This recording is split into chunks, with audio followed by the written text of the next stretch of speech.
every morning just to keep a job. I gotta fight my way through the hustle and mob.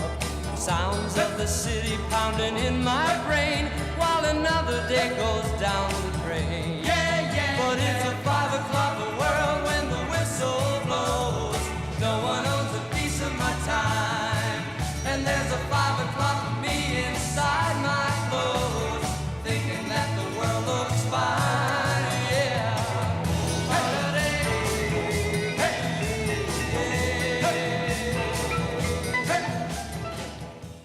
So I want to take you back to my freshman year of high school, and it was the fall semester. I remember that very vividly because I know it was football season. And it was a normal weeknight, and I was getting ready for bed, but all of a sudden I start to feel a little discomfort, a little pain in my lower left back. It wasn't too abnormal at first. I've played football for a while and other sports, and I'm used to hurting, so I was like, that's probably nothing.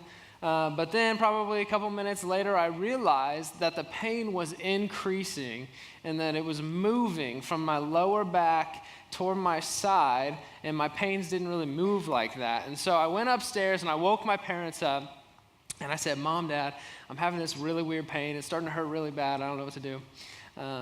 My mom is a nurse, and so she knew what to do. She got on WebMD real fast.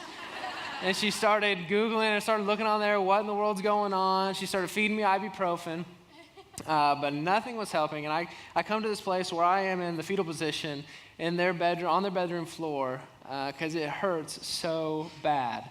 My dad eventually takes me to the ER. Come to find out, I was passing a kidney stone freshman year of high school.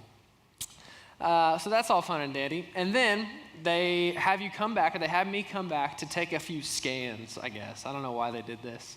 But they take some scans, and sure enough, as I'm walking out the door, they say, Colin, you do indeed have more kidney stones in your kidney. So just so you know, there's a chance they might break loose and come out someday, and you might have to go through this again. Have a good day. Right? So now I live my life, and every once in a while, there's this thought that jumps back in. It's like, you have kidney stones. It's like, oh, and my heart kind of sinks. And I live in the truth that it very well may happen again at some time in my life. Thank you, doctors, for letting me know. And I share all that this morning because what I want to paint a picture of is I really do truly believe we all kind of could potentially have something like that. You know, it could be a medical ailment like that. It could be, a business thing, a job thing. It could be a family thing. But sometimes it creeps into our minds and our hearts sink a little bit.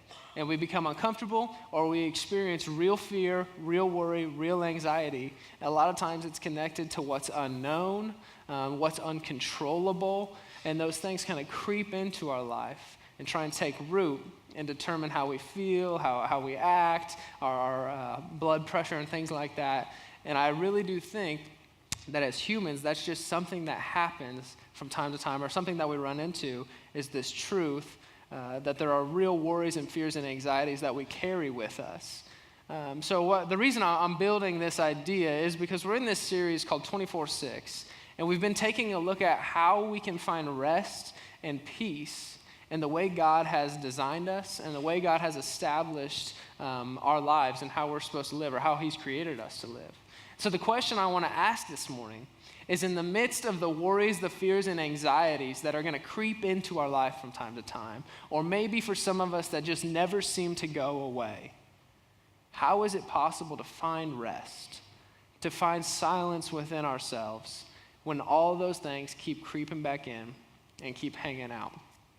So what I want to do, I want to look at a psalm. It's specifically Psalm 62, and it's written by a guy named David. David, much like Ed Sheeran today, is the best lyricist of his time. And he wrote a lot of our psalms that we have in our Bible. And sometimes in his psalms, much like songs in our culture today, you can hear his words and listen to what it is that he's writing. And you can connect what he might be going through in life to his song, and vice versa. You can connect his song and when he wrote it to what he's potentially going through. Some of our Psalms help us out in the Bible, and they very clearly say David was going through this or encountering this when he wrote this. But the one we're going to look at today, it's Psalm 62, isn't as clear with us. But we do get a little bit of insight into what David is encountering or what he's currently wrestling with or what he's facing when he writes this psalm. So check this out. Psalm 62, verses 3 and 4. This is what David writes. How long will all of you attack a man to batter him? Like a leaning wall, a tottering fence. They only plan to thrust him down from his high position. They take pleasure in falsehood. They bless with their mouths, but inwardly they curse. So, David paints this picture of us, of seemingly some people are trying to get after him or after his life or after something about him. And there's a very good chance David writes this psalm in the setting of where we find him in 2 Samuel chapter 15. What's happening in 2 Samuel chapter 15 is David is king. He's king over the people. He's ruler, large and in charge. But he has this son named Absalom. And Absalom becomes greedy and desires the throne, desires the power and the influence that David has. So over the course of about 4 years, Absalom stands at the gate and he begins almost recruiting people for his team.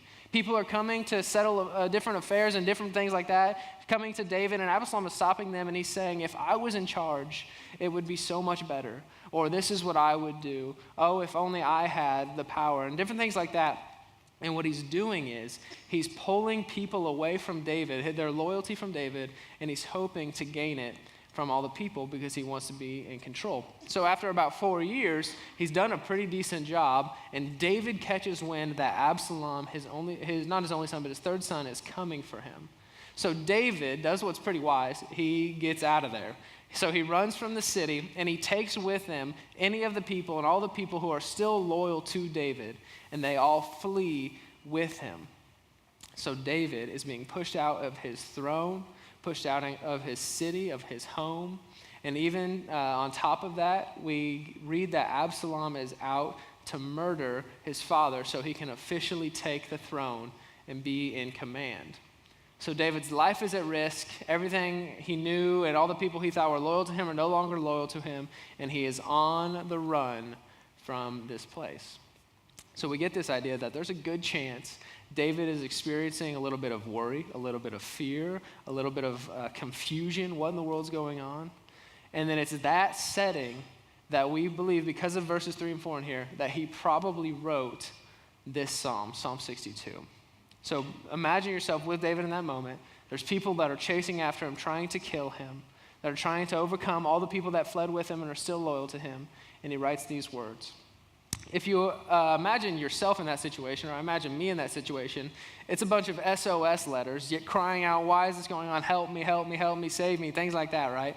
So keep that in mind, what you would write if you were in David's circumstances. But this is what David writes, Psalm 62, back in verse 1. For God alone, my soul waits in silence. From him comes my salvation. He alone is my rock and my salvation. My fortress, I shall not be greatly shaken, or I shall not be shaken greatly.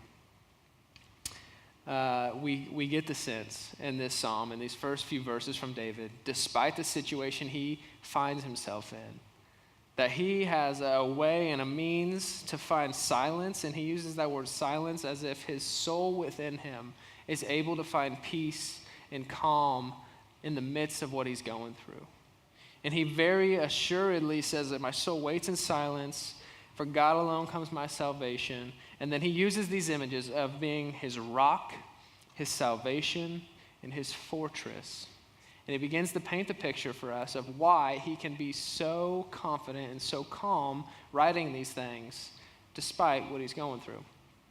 So then he, in verses 3 and 4, writes what we read earlier about the people who were chasing after him. And then in verses 5 through 7, he repeats himself in many ways from verses 1 and 2. He uses many of the same words and pretty much the same theme, but he twists it just a little bit. Check this out. Verse 5. For God alone, O my soul, wait in silence. For my hope is from him. He only is my rock and my salvation, my fortress, I shall not be shaken. On God rests my salvation and my glory, my mighty rock, my refuge is God. He changes a little bit. In the first few verses, it's a proclamation of this is who my God is, and I will not be shaken. I will not be greatly shaken because of who my God is. And then he recaps who's chasing after him, and it is as if in verses 5 through 7, he begins to talk to himself in his own personal soul to remind himself of what is true about God and about his current circumstances. And I think the lesson we pull from that and what we see in David's example here is that there's times when we have to choose to remind ourselves of what is true and what is good and what is foundational in our faith. We have to remind ourselves of these things instead of letting our current circumstance or situation define who we're going to be or how we're going to feel in any given moment. I think David probably wrestles a little bit with his soul becoming uneasy again when he writes verses 3 and 4, but then he says, "Oh, my soul, wait in silence, because this is who my God is." David's thinking back to the work that he knows God has done for his people in delivering them from Egypt, and he has total confidence that God cannot be shaken.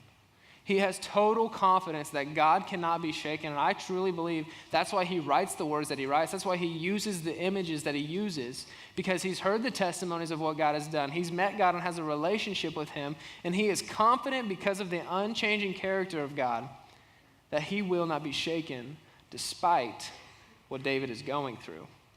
And we get the picture here that I truly believe David finds his silence in his soul, the calm, the peace, the rest, because he knows he belongs to God and that God will not be moved by his circumstance and his situation. And I think that's all fine and good, but I think we really have to ask the question then, David's life was on the line. For many of us, our lives aren't on the line today. I hope. That's my hope for you, is that nobody's going to come cold blood get you today. But we do, I think, all have that sense that there are certain things that are going to creep into our lives that we are helpless over, that we are helpless to control, that we can't understand, and we don't know what to do about. And I think a lot of those emotions and a lot of those feelings are true and real and very similar to where David's at. But how can we be so sure as David? How can we be so certain that God can do the same work in our life to bring the same peace and be so confident as David was in this moment? How can we know that God cares to work in the struggles that we're going to face today, this week? How do we know God will deliver us and provide for us in those moments of worry and fear and anxiety? I believe we can truly believe that. I believe we can hold on to hope and confidence in a God who cannot be shaken because of the reason we gather here every single weekend, because of the reason that we're here together to celebrate what God has done for us. The good news of Christianity, the good news of this book, the good news that we celebrate together is that Jesus gave up everything he had in heaven to come down to this earth and take on a body like ours, so that he could live as an example for us, and so that he could give himself as a sacrifice for the sins and the mistakes and the pain that we had caused ourselves and others. That's the good news of Christianity, is that God made a way for us to know him and enjoy him again by taking the penalty of our sins upon himself, which is an amazing, beautiful truth. And because that's true, because that's what we believe in, that's what we hold on to, because Jesus has closed this gap between us and God, he has washed away our sin and our guilt, we can have confidence in any given moment that no matter what it is that we're facing, because of what God has done for us, he's going to continue to provide and protect and to care for us today. We can be so confident, and Paul says it like this in Romans 8, that if God, who gave his only son, was willing to sacrifice everything to him for the sake of us knowing his love, for the sake of us finding freedom from our destruction and life in him again, if God was willing to do that, would he not also be willing to give us everything we would ever need while we're here, to take care of us in any given moment, to provide peace when it seems like the storms of life are going to overtake us? Would a God who gave us everything, including freedom from sin and death, not also be able or willing to care for us for the worries and fears and anxieties in life? I I truly believe he will. And I truly believe he does because of what he's proven on the cross of Jesus and by walking out of that grave on the third day. And it's because of the death and resurrection of Jesus that we have a confident hope. We have a God who is a rock. We have a God who cannot be shaken. We have confidence that he will always take care of us. And I believe when we personalize that, kind of like David's doing here in this Psalm with God, we internalize that and we become a people and we begin to believe that God really has done that work on our behalf. We're going to begin running into moments where fear wants to overcome us, where worry wants to overcome us, and we're going to begin to side with David by crying out to God and trusting as him as our salvation and our rock and our refuge because we know God's already taken care of the bigger things in life. He's already taken care of our relationship with him and provided a way for us to enjoy him again. And it's when we come to that place, we'll begin to take David's advice here and begin to proclaim it with him. This is what he says in verse 8. Trust in him at all times, O people. Pour out your heart before him. God is a refuge for us. I don't know if there's people here with him that he's like writing to and they're singing this or saying this out together, or if it's meant for people later on. But the message to me is very clear that David is experiencing a peace and a calm when he shouldn't be. And he wants so badly for other people to also experience what it is that he's experiencing in his relationship and his knowledge of who God is. So he cries out and says, trust in him at all times, O people. Pour out your heart before him. God is a refuge for us. I think David wants us and wants the people there to trust only in God. And I believe that the only part, trusting only in God, is so crucial because David thought it was so crucial. Little nerdy moment here for you. He uses this word as he writes this psalm that means only or alone. He uses it 6 times and 4 times in correlation, direct correlation with God in this psalm.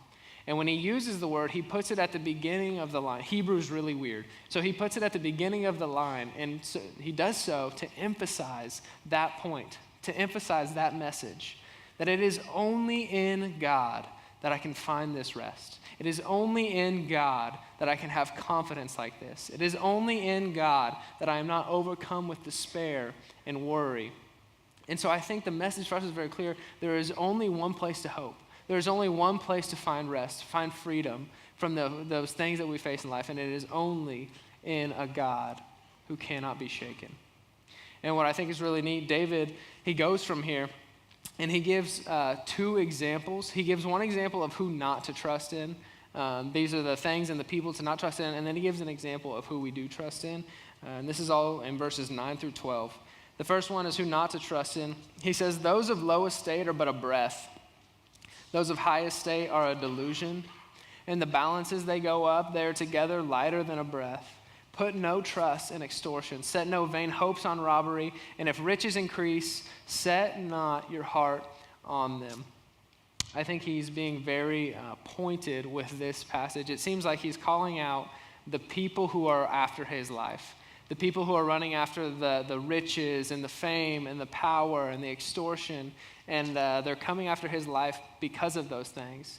But what I think is really unique is in light of that, he uses this word to define them and the threat here as a breath. He uses the word breath, and the idea of that is that we see these vapors maybe in the air or like smoke in the air, and you can like reach out and try to touch it, but whenever you do and you try to grasp the vapor, there's like nothing there, and you can't actually feel anything or grab anything. That's the idea behind this word breath. And what he's saying is, I have these threats in my life. I have these people running after me to kill me. But to me, and where he's at in this psalm, they're only a breath. They're fading away. They're gonna go away. They're here for a moment, but they're vanishing soon. And David gives us an incredible picture of part of the reason he finds so much peace and calm in who God is because in comparison to who God is, these threats and these trials and these things he's dealing with, they're just going to be here for a moment. And I think that's good news for us this morning. That the things that we run into and that we face are just here for a moment. But look at what he trusts in. Instead of being in vain or being in despair because of those things, he says this in verse 11 and 12. He ends his psalm with a little, I think, proverbial wisdom. But he says, once God has spoken, twice I have heard this, that power belongs to God, and that you, O Lord, belongs steadfast love, for you will render to a man according to his work. David doesn't trust or worry too much about the vapors that are passing in life, but he trusts completely and confidently in the power of God, in the love of God, and in the justice of God. And I think the picture we get here of David in these last couple verses is his understanding that he doesn't have to try and strive after a way or scheme after a way to escape some of what life's trying to throw at him, because he totally and completely is convinced that God is at work on his behalf. Because of what God has done in the past, he trusts completely that God's going to take care of him in this moment. So he can trust in God's ability, God's power. He can trust in God's love that it will never fail. And he can trust in the justice that he doesn't have to make up for what Absalom is running after and trying to do to him. He doesn't have to try and get payback or anything like that, because he knows his God is in control. He knows his God is in control. So I think the drive for us then, as we wrestle with the good news of Jesus and the difference Jesus makes in our life, and specifically the confidence we can have when things in life begin to creep back in. And what I believe is truly the enemy, the devil, trying to say, be worried, be anxious, be fearful. We can remind ourselves, and we can begin to take the advice of David from this psalm in verse 8 and begin to pour out our hearts to him. Begin to pour out our hearts to God. And what I think is really unique about that is David understands. He understands that it's when those things creep back in, when those things run into you again, or you run into them, that is in the exact moment that turning to God and pouring out your heart to him is where you will begin to again remind yourself of who God is, of what he has done, and the work that he will continue to do despite the situations we find ourselves in life. So we want to pour out our hearts to him. And I want to tell you this morning, we can be confident in doing so. We can be confident that God is going to provide and protect because of what he's done on the cross. And so consider with me this morning what it is that continues to come at you, continues to cause you these feelings and these emotions, continues to keep you from finding the peace in life and the rest in life that I completely believe God has in store for you, because that's what he has accomplished for us in taking on the burden of all that we face, of our sin and of our death. And he's ready to be strong and mighty and powerful in our lives. And so we have to begin by simply asking him to be so and pouring our hearts out to him. We're hopeless without him because our lives are going to continue to shift and shake. But our God cannot be shaken, and he never will be. I think God has a vision too for UCC, for his children in Manhattan, to be this people who take this truth to heart, who understand because of the gospel of Jesus, God truly cannot be shaken, and he will always work for the better of our behalf, on our behalf. Take that truth to heart, and all of a sudden there's this people in Manhattan who runs into trials in life, to hard times in life, to confusion in life. And they don't react the same. We don't react the same as everybody else in the world. Because out of nowhere, because of the truths that we're applying to our lives, we begin to be confident in the peace that we can find in who God is. And we become this people in Manhattan that aren't shaken by the world and aren't dragged down by the world. And we begin to be a living testimony to the power and the greatness of our God in our lives. I believe that's God's vision and God's heart for us together. And we begin that right now this morning. We begin to be a place of peace, of strength, and of assurance this morning by taking that step to pour out our hearts to God and trust him with everything that we are and everything that we have. Whenever I have thoughts of the kidney stone popping back into my head, it's comical but not comical. The first thing that comes to mind, the first thing I do is honestly to pray, because I know it's out of my control, and I know it's out of my knowledge as to if or when it will ever happen again. And I think what my hope would be, and I think what God's hope would be, is that when all of us run into moments like that, that would be our first reaction, is to say, God, I really can't control this. I really don't know the outcome of this, but I do know that I can trust you to be strong and unmovable in this. I ask that in this time of invitation that you would begin to make that commitment to pour out your heart to him, And if you would like somebody to join you with that, we do always have a prayer team in the back right corner during this last song. Jesus, thank you. Thank you for the work that you've done on our behalf. Thank you for the difference that you make in the grand scheme of eternity for each of us. God, I ask for your help that we could all begin to see eternally and not be bogged down or held back by the things that we run into in this life. God, I know we won't be perfect in it, and I know we won't always completely escape it, but you will always be strong and mighty. So teach us this morning together to trust in you more and to find peace in you and to find silence in you.